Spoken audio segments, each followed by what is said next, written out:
Om Swastiastu, Salam Bhinneka Tunggal Ika, Tanhana Dharma Manggruwa. Perkenalkan, saya Ana Agung Ayu Ari Widyasari, biasa dipanggil Ari, dan saya dalam hal ini mewakili Pradah Indonesia. Bhinneka Tunggal Ika, Tanhana Dharma Manggruwa merupakan salah satu semboyan yang selalu dibawa oleh Pradah Indonesia dalam setiap event, kegiatan, ataupun aktivitas sehari-hari. Dalam hal ini pun Bhinneka Tunggal Ika, Tanhana Dharma Manggruwa berarti bahwa berbeda-beda tetap satu jua dan tidak ada kebenaran yang mendua. Sehingga dengan demikian dalam kali ini kita ingin membahas dan mengetahui sejauh mana sih pendapat dan analisa dari kawan-kawan kita yang berbeda agama, kawan-kawan kita dari kelompok lainnya mengenai Bhinneka Tunggal Ika, Tanhana Dharma Manggruwa. Mari kita saksikan bersama-sama.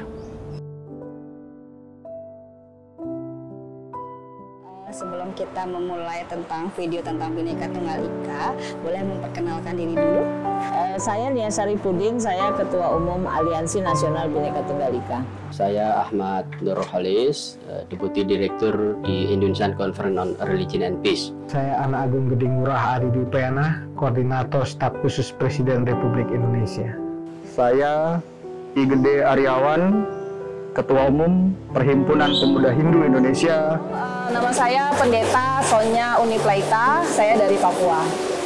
Saya Mayor Jenderal TNI Purnawirawan Wisnu Bawatenaya, Ketua Umum Pengurus Harian Parisada Hindu Dharma Indonesia Pusat. Nama Madi Sutresna sebagai Ketua Sekolah Tinggi Agama Hindu Dharma Nusantara Jakarta. Halo, saya Arya Prasetya dari Parisada Buddha Dharma Nichiren Shoshu Indonesia atau NSI. Apa yang saudari ketahui tentang Bhinneka Tunggal Ika? Bhinneka Tunggal Ika itu diambil dari sesanti bangsa kita ya, yang ada dalam simbol Garuda Pancasila. Dan tentu saja kalau kita lihat dari sejarahnya, sesanti itu diambil dari kitab Sutasoma yang digubah oleh Empu Tatular, seorang sastrawan besar yang kita miliki di masa lalu, di masa Majapahit. Dan beliau mengangkat satu tema yang sangat penting sebenarnya dan relevan dalam konteks hari ini, adalah berbeda-beda tetapi tetap satu. Artinya keperbedaan dan keragaman itu bukan sesuatu yang yang memisahkan kita, yang membuat kita terpecah belah, tetapi perbedaan dan keberagaman itu justru bisa kita satukan, karena itu pada dasarnya menjadi sesuatu yang sangat penting dalam konteks Indonesia yang majemuk hari ini dan menjadi fondasi Indonesia di masa yang akan datang. Baik, ini pertanyaan yang sering ditanyakan ya. Sebagai anak bangsa, Bhinneka Tunggal Ika, Tanhana Dharma Manggruwa, itu lengkapnya. Kita ingin membangun manusia Indonesia seutuhnya. Ingat, Indonesia dari Sabang Merauke, dari Miangas sampai Pulau Rote, dengan berbagai macam kebinekaan. Jumlah penduduknya yang luar biasa, ya, baik flora maupun faunanya, termasuk suku, bahasa, agama, ras, golongan, dan seterusnya. Nah, maka kebinekaan ini betul-betul indah. Ibarat taman, ya, ibarat taman. Ada bunga yang berwarna-warni. Ibarat juga hutan rimba raya. Maka betul-betul alam kita jaga, lingkungan kita jaga. Ya. Ini yang paling utama yang kita perlu jaga bersama-sama. Yang saya ketahui terkait dengan Bhinneka Tunggal Ika adalah bahwa Sutra Bhinneka Tunggal Ika itu ada di dalam Lontar Sutasoma, dan terkait dengan ini saya agak tercengang bahwa di dalam lontar kita itu terdapat satu hal prinsip yang harus kita anut sebagai kehidupan di jagat raya ini. Ya, berbeda-beda tetapi satu, itu bagian dari konsensus kebangsaan kita ya, menjadi salah satu pilar dari kebangsaan kita. Nah, pertama terkait dengan Bhinneka Tunggal Ika, saya memahami bahwa Bhinneka Tunggal Ika itu hendak menandaskan bahwa kita Indonesia ini ada karena perbedaan itu gitu ya. Nah, oleh karena itu dalam Bhinneka Tunggal Ika itu sejatinya hendak ini, meskipun kita berbeda-beda tetapi kita ini satu bangsa, satu negara, satu komunitas begitu. Nah, oleh karena itu apa yang telah ada di dalam negara kita ini, bangsa kita ini, yaitu perbedaan, itulah yang menjadi modal terbesar bagi kita, bagi penguatan bangsa dan negara ini. Nah, oleh karena itu siapapun yang hendak mengingkari perbedaan itu atau kebinekaan itu, ya sejatinya dia tidak memahami sejarah keberadaan bangsa kita ini begitu. Bhinneka Tunggal Ika, di mana yang berarti berbeda-beda tetapi tetap satu jua. Perada Indonesia seperti dalam slogannya, Bhinneka Tunggal Ika, Tanhana, Dharma Mangrua, di mana di dalam kebinekaan ada satu nafas. Indonesia terdiri dari berbagai macam suku, budaya, adat, ras. Di sini kita berkumpul bersama menjadi satu dalam satu wadah kebinekaan. Yang saya ketahui tentang Bhinneka Tunggal Ika itu adalah berbeda-beda tapi satu ya. Jadi yang saya pahami dari makna ini adalah perbedaan itu sebenarnya indah dan bisa mempersatukan gitu. Kata Bhinneka artinya beraneka ragam atau berbeda-beda. Kata tunggal berarti satu dan kata ika berarti itu. Sehingga secara harfiah Bhinneka Tunggal Ika itu dapat diterjemahkan menjadi beraneka ragam ya, tetapi satu itu. Menurut saudari, bagaimana kehidupan toleransi di Indonesia saat ini? Kita mewarisi tradisi yang sangat kuat berkaitan dengan toleransi. Kita sudah hidup sangat majemuk di masa lalu, interaksi antar suku, antar agama sangat baik begitu. Di Bali kita kenal konsep menyama braya, itu bagaimana kita bersosialisasi, berinteraksi tanpa melihat latar belakang perbedaan, baik itu perbedaan agama, perbedaan suku. Oleh karena itu, interaksi yang sudah terbangun terlembaga di masa lalu dalam konsep menyama braya ini, sekarang ini harus kita lanjutkan dalam konteks kekinian di mana kita berhadapan dengan kompleksitas dan juga kemajemukan yang lebih beragam. Dan tentu dengan Bhinneka Tunggal Ika, kita akan bisa mengajak berbagai saudara itu untuk menyatukan diri dalam bingkai negara kesatuan Republik Indonesia. Baik kehidupan berbangsa bernegara kita, yang pertama dan utama kita semua umat di muka bumi ingin aman dan nyaman, ya. Yang kedua damai, ketiga sejahtera, dan selanjutnya bahagia. Itu keinginan kita hidup di muka bumi, ya. Yang kedua, apa syaratnya? Yang pertama adalah kesetaraan. Tatwamasi, aku adalah engkau, engkau adalah aku. Itu dah setara. Duduk sama rendah, berdiri sama tinggi. Saling berkomunikasi, saling berkontribusi satu dengan lain, saling menghormati. Itu yang utamanya di sana. Ya. Kemudian bagaimana lagi? Nah, setelah kita ada kesetaraan, tentu kita persaudaraan. Wasudewam kutumbakam. Kita bersaudara. Ya. Kita hidup bersama-sama untuk saling membangun, tidak saling menjatuhkan. Tetapi kita kuatkan persatuan dan kesatuan ini. Itulah pentingnya kita bumikan Pancasila di negeri ini. Kehidupan moderasi saat ini di Indonesia boleh dibilang sedikit ada kemajuan dari prinsip-prinsip yang harus kita hayati, sampaikan dan amalkan di dalam kehidupan kita. Tapi memang masih ada sebagian dari kita yang memang belum sesuai dengan prinsip-prinsip yang diinginkan oleh tema moderasi beragama itu. Kehidupan toleransi di Indonesia saat sekarang lagi banyak PR, ya, karena beberapa peristiwa termasuk yang barusan saja terjadi di Kabupaten Sintang itu bagi saya sesuatu yang harus dikoreksi ya, karena tidak seperti itu sebenarnya praktek kita berbineka tunggal ika. Jadi masih harus kerja keras, kita masih harus berjuang di dalam memaknai dan mempraktekkan arti kata dari bineka tunggal ika itu sendiri. Ya, memang harus kita akui ya bahwa kehidupan toleransi kita saat ini kadang-kadang masih terganggu oleh tindakan-tindakan intoleran. Tetapi meskipun begitu, selama ini kan paling tidak kita selalu punya cara gitu ya untuk mengatasi intoleransi tersebut, sehingga masyarakat kita, masyarakat Indonesia itu selalu mengedepankan bagaimana pentingnya toleransi, bagaimana pentingnya menghargai, menghormati keberadaan orang lain yang berbeda yang ada di sekitar kita, sehingga dari situlah kita bisa saling berdialog, berdiskusi, bahkan bekerja sama. Saya kira itu sih. Toleransi di Indonesia saat ini menjadi tantangan yang sangat berat. Ini menjadi PR kita bersama. Bagaimana kita bisa hidup berdampingan antara agama yang satu dengan agama yang lain, suku yang satu dengan suku yang lain, serta adat istiadat yang berbeda. Toleransi menjadi PR yang sangat besar untuk bangsa kita. Mengapa tahun 2022 ini menjadi tahun toleransi?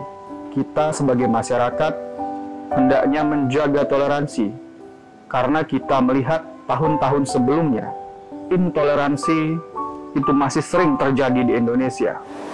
Kehidupan toleransi di Indonesia sebenarnya secara keseluruhan sudah baik, tapi memang perlu ditingkatkan lagi dari sisi dialognya gitu, karena biasanya yang terjadi asumsi itu akan bermunculan ketika kita kurang memahami teman-teman kita dari komunitas yang lain seperti itu. Jadi buat saya sih secara overall udah bagus, tapi perlu ditingkatkan lagi dari sisi dialognya. Kehidupan toleransi di Indonesia sesungguhnya sudah baik. Hanya saja memang karena paradigmanya ini masih toleransi, ya kalau kita menelaah lebih dalam mengenai arti dari toleransi ini, ya ia memiliki makna sebagai batas ukur ya untuk penambahan atau pengurangan yang masih diperbolehkan. Ya, sehingga kadar toleransi ini bisa berkurang ya, dan ia masih menyisakan jarak. Sehingga ya karena paradigmanya masih seperti ini, ya di dalam kelompok-kelompok tertentu ya masih mudah untuk terprovokasi oleh para manipulator yang mengatasnamakan agama untuk mencapai tujuan kelompoknya atau untuk mempertahankan ego sektoralnya.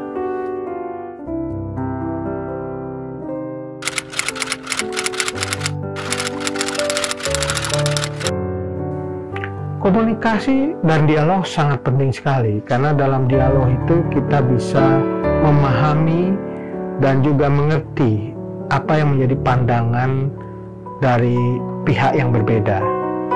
Saya kira masyarakat Indonesia yang sangat majemuk itu dalam interaksinya selalu ada dialog ya, dalam interaksinya ada komunikasi.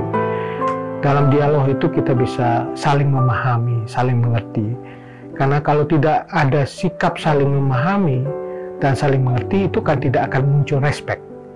Karena berikutnya adalah respect, saling memberikan penghormatan, penghargaan, bahwa the others atau yang lain itu memiliki sesuatu yang juga sangat penting, menjadi sangat bermakna bagi kehidupan. Kita kan nggak mungkin hidup sendiri, maka dengan konteks itu, maka dialog itu akan bisa membuat kita tidak hanya mengetahui dan memahami, tapi kemudian menghormati, kemudian mengakui bahwa kita memang berbeda, tetapi perbedaan itu justru bisa saling melengkapi satu sama lain. Itu esensi dari dialog yang sesungguhnya, memahami dan respect, tetapi diikuti oleh dialog berikutnya, dialog dalam karya, dialog dalam kerja. Bagaimana memahami dan menghormati itu dilanjutkan dengan kerja bersama untuk mencapai sesuatu yang lebih besar secara bersama-sama. Dialog ini sangat luar biasa pentingnya, mesti kerama, berkomunikasi, bersilaturahmi, saling mendatangi satu dengan yang lain. Yang tua, yang muda datangi yang tua, ya, saling memberi, ya. Jadi kita harus saling berkontribusi. Maka sekarang ada kolaborasi pentaelik. Kita dengan pemerintah, apa yang menjadi kebijakan pemerintah, seperti contoh misalnya hari ini dengan prokes kesehatan kita agar kita segera lepas dari COVID-19 atau Omicron. Ya. yang terjadi hari ini. Nah, kemudian kepada akademisi, kepada intelektual kita, para cendekiawan kita dengarkan. Kita butuh ilmunya, karena kita ingat kita punya catur guru, ya, guru rupa ke bapak ibu kita di rumah, guru-guru kita di pendidikan, para pemerintah kita. Ini penting dengarkan sehingga kita betul-betul punya ilmu pengetahuan dan teknologi yang semakin maju. Dialog itu menjadi kebutuhan yang paling dasar ya dari kehidupan sosial kita. Oleh karena itu bagi saya sih memang saat sekarang itu lebih banyak harus dilakukan dialog, terutama dari yang berbeda-beda gitu. ANBTI sendiri banyak melakukan kegiatan-kegiatan itu ya, mendorong dialog, mendorong pertemuan dari yang berbeda, terutama di kalangan milenial. Ya, memang sebenarnya dialog itu sangat penting di dalam kerangka membangun toleransi. Mengapa? Karena dialog itu adalah memberi jembatan terhadap berbagai persoalan terkait dengan masing-masing keyakinan kita. Kadang-kadang di satu segi kita mengalami kesulitan ketika sebagai orang penganut agama dituntut untuk taat dan sangat yakin dengan agama kita. Tetapi di satu segi juga kita harus terkadang mendialogkan beberapa hal, prinsip-prinsip yang kadang-kadang apa yang kita yakini itu secara doktrin itu menyangkut kepentingan bersama dari kehidupan kita secara makro. Jadi kita tidak hanya cukup hanya taat beragama secara katakanlah meyakini doktrin yang diberikan di dalam agama, tetapi juga kita di satu segi harus memelihara perintah Tuhan untuk menjalin kebersamaan di antara sesama kehidupan. Ya, dialog itu penting. Nah, oleh karena itu dalam konteks ICRP ya, bersama teman-teman pemuda dari berbagai agama, kita senantiasa menciptakan ruang perjumpaan. Nah, itu kan prasyarat untuk bisa melakukan dialog ya. Jadi, ruang perjumpaan itu penting sehingga memungkinkan kita yang datang dari berbagai latar belakang suku, agama, ras, dan juga bahasa yang berbeda, itu bisa berdialog gitu ya, berbagi cerita. Sehingga satu sama lain itu bisa saling memahami gitu. Yang Islam memahami apa itu Hindu, yang Hindu memahami apa itu Kristen, yang Kristen juga memahami apa itu Konghucu dan sebagainya. Jadi dialog itu penting gitu ya. Nah, dialog itu penting dalam rangka supaya di antara kita ini tidak lagi memelihara ini prasangka, prejudice yang selama ini kan menjadi pangkal persoalan atas adanya tindakan intoleran itu gitu. Dialog dan komunikasi itu sangat penting. Mengapa? Kita sebagai manusia, makhluk sosial, itu akan harmonis dan selaras berjalannya ketika dialog dan komunikasi terjalin antar dua arah itu sangat baik. Kita akan tahu apa yang diinginkan oleh saudara-saudara kita. Dengan dialog, dengan komunikasi yang baik, kita akan semakin mudah memberikan pemahaman terhadap masyarakat, memberikan pesan terhadap masyarakat, bahkan interaksi sosial yang kita berikan. Tentu peradah di sini selalu mengutamakan yang namanya dialog dan komunikasi, bahkan dengan kader baik itu eksternal dan bahkan dengan teman-teman internal juga. Dialog itu sangat penting ya, karena tadi saya sampaikan asumsi dan prasangka itu muncul ketika kita tidak memahami dan mengetahui dengan pasti apa yang terjadi ataupun apa yang ada di komunitas di sebelah misalnya seperti itu. Jadi asumsi dan prasangka itu kemudian nanti akan menjurus kepada tindakan-tindakan yang tidak diinginkan. Tetapi kalau ada dialog, kita akan saling memahami gitu. Ketika kita saling memahami, otomatis kita akan bisa saling menghormati dan menghargai. Dialog sangat penting dalam membangun toleransi, bahkan lebih dari sekedar toleransi, yaitu menerima seutuhnya sebagai sesama umat manusia. Karena dialog merupakan percakapan dengan maksud untuk bisa saling mengerti, untuk bisa saling memahami, untuk bisa saling menerima, hidup damai dan bekerja sama untuk mencapai kesejahteraan bersama.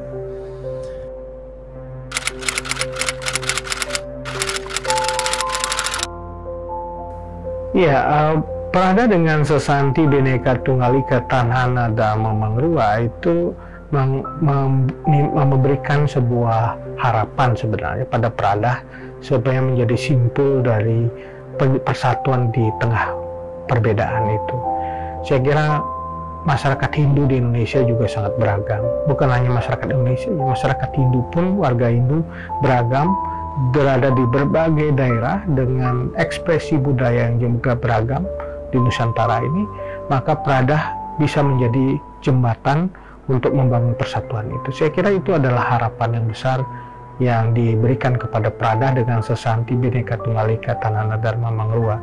Yang kedua, sangat penting bagi Prada bahwa jembatan untuk membangun persatuan di tengah keberagaman itu tidak berhenti pada perayaan pada keragaman dan kemajemukan, tetapi upaya untuk bekerja sama, berbangun kolaborasi di antara keragaman itu untuk mencapai kemajuan. Jadi tujuan untuk mencapai kemajuan Hindu, kemajuan Nusantara dan kemajuan Indonesia adalah suatu yang harus kita gerakkan bersama-sama, dan Prada harus memainkan peranan cukup besar di dalam upaya membangun kemajuan itu di tengah keberagaman.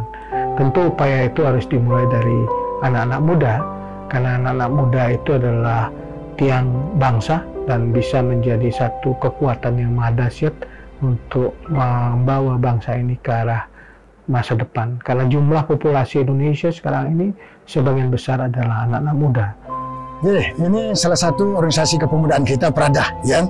Saya berharap Prada anak-anak muda, di tangan anak muda lah yang akan melanjutkan perjuangan bangsa ini. Kita ingat founding parents kita, Soekarno-Hatta. Ingat Soekarno-Hatta berarti kita ingat landasannya kita hidup sebagai warga negara adalah Pancasila. Sebagai umat beragama tentu Hindu, Pancaseradanya, dan aplikasikan kehidupan itu, praktekkan. Maka tema yang saya sampaikan dalam hari suci Nyepi sekarang adalah aktualisasi Tatvamasi dalam moderasi beragama untuk Indonesia tangguh, untuk Indonesia maju. Ya, ini yang utamanya. Maka kita berharap anak-anak muda kita, Prada kita menjadi ujung tombak, ya, pemuda yang sehat, pemuda yang masih muda ini tentu dia akan lebih lincah, ya, tanggap tanggung tangginas di situ. Maka anak-anak muda, tetapi ingat Sabtu Timira, jangan pernah sombong karena mudanya, karena pangkat jabatan, kedudukan dan seterusnya. Maka matilah sang awak, biasa-biasa saja, tapi jiwa dan semangatnya berkobar-kobar, ya, untuk membangun negeri. Satu kuncinya, bersatu kita teguh, bercerai kita runtuh. Kalau saya memandang organisasi Prada itu adalah organisasi tempat bergabungnya para pemuda. Sejauh yang saya kenal, memang anak muda ini kan kadang-kadang memang penuh inspirasi terhadap ide-ide ideal. Jadi menurut saya Prada saat ini sudah mendudukkan antara ide idealnya sebagai anak muda dalam kerangka kehidupan mereka bermasyarakat. Jadi artinya jadi vertikal horizontal. Jadi itu yang sudah saya lihat.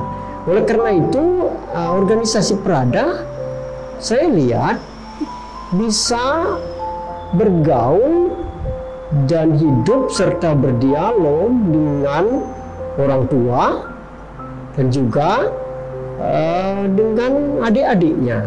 Kita dengan Prada justru banyak kerjasama juga ya di berbagai jaringan ya, misalnya temu kebangsaan orang muda. Nah, Prada dengan AMBTI, dengan KWI, PGI dan lain sebagainya itu menjadi bagian dari penggerak penyelenggara kegiatan, dan udah beberapa kali melakukan pertemuan hasilnya sangat baik. Ya. Kemudian di Gerakan Optimisme Indonesia juga kita bekerja sama ya. Jadi saya sangat senang karena bagaimanapun bukan hanya saja Prada, saya berkata bagian dari masyarakat Hindu itu di dalam banyak peristiwa pertemuan jejaring itu selalu menjadi kekuatan yang agak sedikit istimewa ya, karena biasanya kalau misalnya kita berbicara tentang sesuatu yang sifatnya tegang gitu, terutama teman-teman ya sebagian besar karena umat Hindu itu ada di Bali selalu menjadi penengah yang baik. Nah, saya rasa ini mengulangi sejarah ya, bagaimana dulu tokoh-tokoh Bali itu juga punya peran yang besar di dalam persiapan kemerdekaan bangsa kita, dan bagaimana bahwa Pancasila kembali dari keinginan Piagam Jakarta kembali ke Pancasila 1 Juni yang kita kenal sekarang itu juga bagian dari proses yang disupport ya, yang dikritisi oleh perwakilan dari Bali. Nah, saya rasa itu keistimewaannya gitu, sehingga senang berjumpa dengan teman-teman Prada karena selain dekat dan juga mereka sangat mudah untuk bekerja sama dengan kita gitu. Ya, Prada bagi saya salah satu ini ya, komunitas pemuda yang penting bagi bangsa dan negara ini, karena ya ini bukan sekedar wacana, tetapi memang teman-teman pemuda itu kan selama ini ya, kalau dalam konteks ICRP lah, tiap kali mengadakan kegiatan kan selalu melibatkan banyak pemuda. Salah satunya adalah dari Prada. Jadi kira-kira setiap kali kita berkegiatan, ngadain dari mulai dialog, dari mulai camp, lalu kemudian kemarin juga ada peace train, rasanya kalau nggak ada dari komunitas tertentu, katakanlah dalam hal ini dari pemuda Hindu, ya kurang lengkap, kira-kira gitu. Prada, Perhimpunan Pemuda Hindu Indonesia.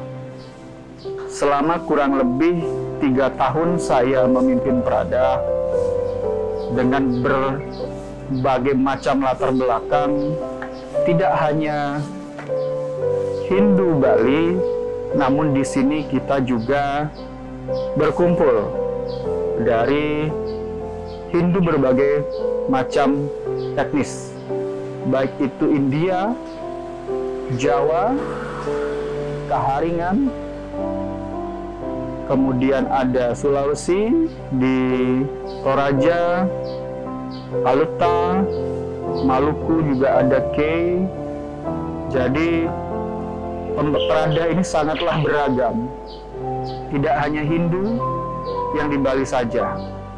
Jadi sangatlah unik ketika kita semua bisa berkumpul menjadi satu, kemudian dalam satu wadah kita bisa bersama-sama menunjukkan bahwa toleransi itu adalah indah.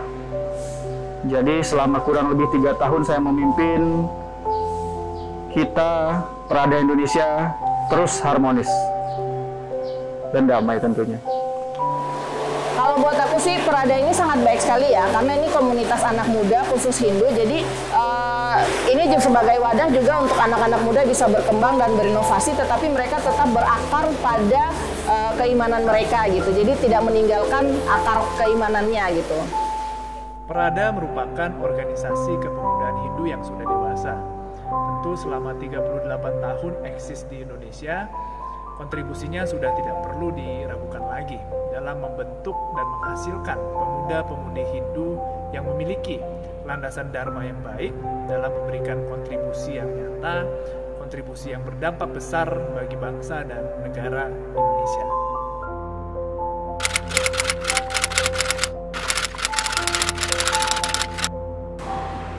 Saya sangat selalu terkesan dengan bagaimana agama Hindu itu ditaati dengan cara yang tersendiri ya gitu, sehingga teman-teman Hindu itu punya toleransi yang cukup besar sebetulnya kepada yang lain, walaupun mungkin kalau dibilang dalam jumlah kecil ya, dan mungkin dominasinya ada di Pulau Bali dan sebagian di Sumatera Utara gitu.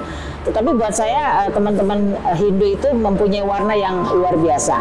Nah, kenalilah sejarah bagaimana peran dari tokoh Hindu maupun tokoh-tokoh Bali di dalam pembangunan, di dalam sejarah kebangsaan kita ini sendiri, dan itu tinggal diteruskan oleh teman-teman. Jadilah pemuda Hindu yang menjadi perekat bangsa, yang bisa terus mewarnai keindonesiaan kita dengan sangat baik. Saya sangat bersyukur Hindu menjadi bagian yang dikenal juga oleh dunia ada di Indonesia. Anak-anak muda Hindu Indonesia adalah anak-anak muda Hindu yang sangat ingat pada sesanti Bhinneka Tunggal Ika. Karena sesanti Bhinneka Tunggal Ika Tanhana Dharma Mengluwa adalah warisan budaya dan peradaban mulia dari Hindu Buddha di Indonesia. Oleh karena itu sesanti itu harus menjadi pegangan di dalam berkehidupan berbangsa dan bernegara di tanah air kita. Anak-anak Pradah menjadi pelopor garda terdepan di dalam memperjuangkan toleransi, membangun moderasi beragama, tetapi tidak cukup di situ. Anak-anak Pradah adalah anak-anak yang kemudian menjadi sumber inspirasi bagi kemajuan bangsa. Seperti yang sekarang ini menjadi tema dari Mahasabha Pradah yang ke-12, bagaimana anak-anak muda itu bisa menjadi inspirasi bagi bangsa kita, bisa menggerakkan bangsa anak-anak muda yang lain untuk bisa menginspirasi bukan hanya anak muda yang lain tetapi menginspirasi Indonesia. Oleh karena itu anak muda Indonesia, anak muda Pradah harus menjadi bagian dari gerakan untuk menginspirasi Indonesia. Nah, seperti yang kita maklumi bersama ya, tantangan kita saat ini kan pertama adalah intoleransi. Nah, intoleransi ini kalau kita biarkan itu kan bisa meningkat menjadi tindakan ekstrim atau radikal gitu ya. Nah, kalau radikal ini sudah semakin banyak, ini bisa naik lagi menjadi tindakan terorisme itu. Nah, oleh karena itu maka peran yang harus dilakukan oleh pemuda Hindu Indonesia, Prada Indonesia itu menjadi penting gitu ya. Bagaimana kita bersama-sama lah untuk bisa menghalau tindakan-tindakan intoleransi itu. Caranya gimana? Yaitu tadi mentradisikan dialog, memperbanyak ruang perjumpaan sehingga kita bisa berdialog bahkan juga bekerja sama. Ya, bekerja sama itu kan bisa di berbagai bidang ya, bidang sosial kemasyarakatan, bidang keagamaan gitu. Misalnya beberapa hari ke depan kita akan mengadakan doa bersama gitu ya. Kelihatannya hanya doa, tapi yang lebih penting dari itu adalah kebersamaan kan gitu. Supaya kita ini sama-sama memiliki bangsa dan negara ini, memiliki hak yang sama, kewajiban yang sama atas bangsa dan negara ini.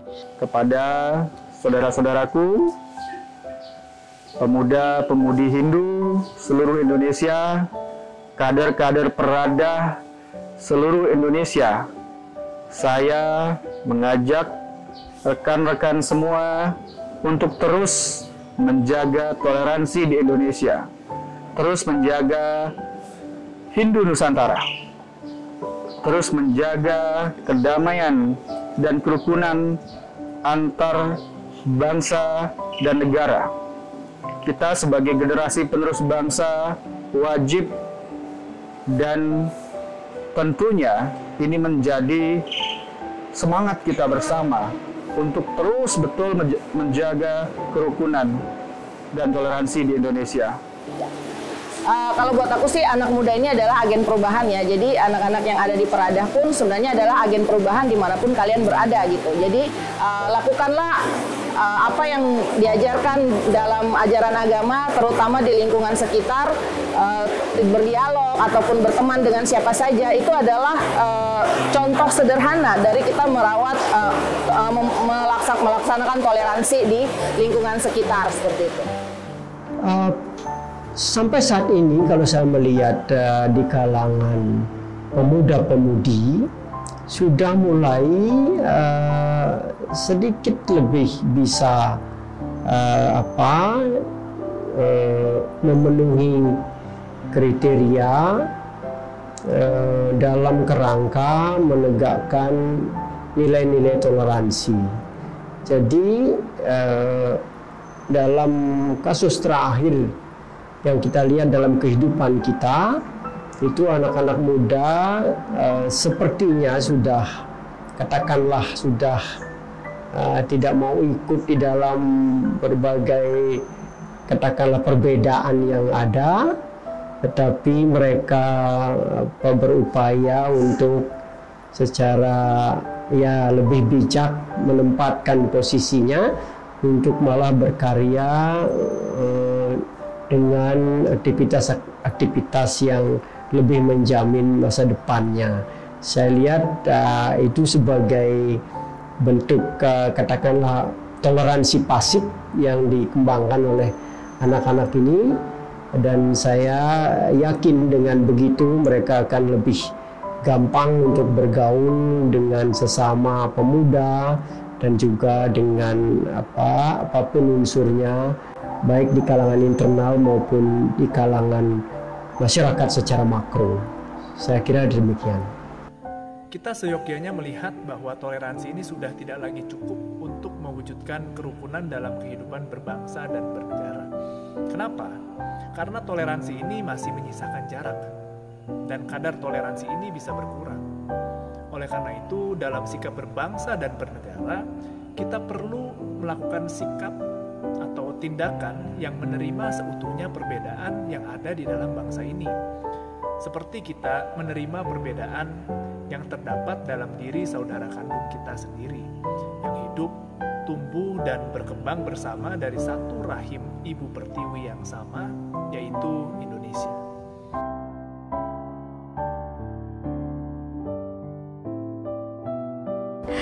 Ternyata setelah kita mendengar dari pendapat kawan-kawan kita dari masing-masing kelompok dan juga agama lainnya, kita memiliki pandangan yang sama bahwa berbeda-beda tapi tetap satu jua merupakan prinsip yang menjadi prinsip dasar dari kita melakukan toleransi antar umat beragama. Begitu juga dengan adanya proses dialog dalam kita melakukan toleransi. Dialog merupakan kunci dalam kita melakukan kegiatan, menyamakan persepsi, dan bahkan dalam kita mengambil suatu keputusan. Sehingga dengan demikian, Bhinneka Tunggal Ika, Tahana dan Mamang Rua dan juga dialog merupakan suatu hal yang tidak dapat dipisahkan. Mari kita bersama-sama kuatkan nilai-nilai toleransi yang ada dalam diri kita demi bangsa dan negara Indonesia. Terima kasih. Om Santi Santi Santi Om. Prada Indonesia Jaya.